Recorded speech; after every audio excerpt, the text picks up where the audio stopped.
one of the top 15 to make the Big Ten tournament, but also doesn't want to put pressure on his team. So it's a spoiler attitude, including today, that they're going to try to do. And that's an emphatic finish by Konan Niederhauser.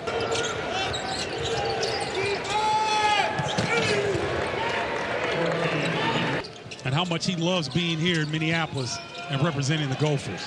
Zach Hicks gets turned away, but finds the big man who's found some success here today, Konan Niederhauser, with another bucket. Really not giving Penn State a lot of easy looks. They've done a fairly good job of taking care of the basketball against their pressure. Out of that timeout, Konan Niederhauser with another bucket. Well, you know, we're here to call the game, Lisa. That's right. We don't have a dog in this race. Jeffrey Anderson, Tim Comer, and Edwin Young, your officials here today. I really appreciate the way the Nittany Lions have come together defensively. Oh, wow.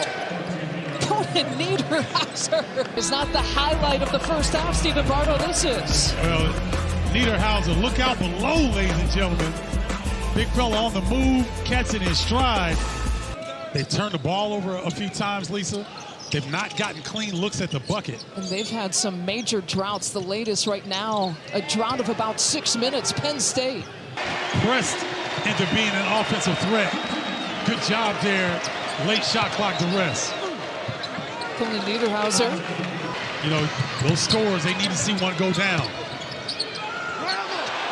Konan Niederhauser trying to stop that. He had 3 Gopher defenders around him. And I love that. Here's Garcia, runs into a Penn State wall and a dive for the loose ball on the floor. Right there by Dillion. And they turn over Minnesota. Here's Carter on the push. Baldwin Jr. has been quiet. Konan Niederhauser has been doing a lot of the offensive work. He's been drawing a lot of fouls here this afternoon. Well, Yanic Konan Niederhauser understands that there's a young man that played here long ago named Kevin McHale, who had some of the best footwork in, but it doesn't take away anything from those players that are, like you're saying, that are pre-internet. Frank Mitchell, footwork, and coming over from the... They have to get him out of the game. He can't move.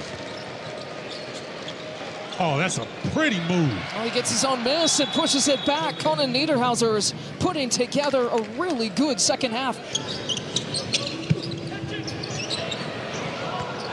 Konan Niederhauser, body bucket and one, and an exclamation point. Cherry on top for Penn State. Yeah, that hip was hurting until that ball touched those hands. And all of a sudden, that hip felt better. Yanic Konan Niederhauser finishing off a fantastic afternoon. And Penn State, Mike Rose has talked about playing the role of spoiler and perhaps spoiling Minnesota's chances to try to get to the Big Ten. In so doing, as Konan Niederhauser comes over for another block.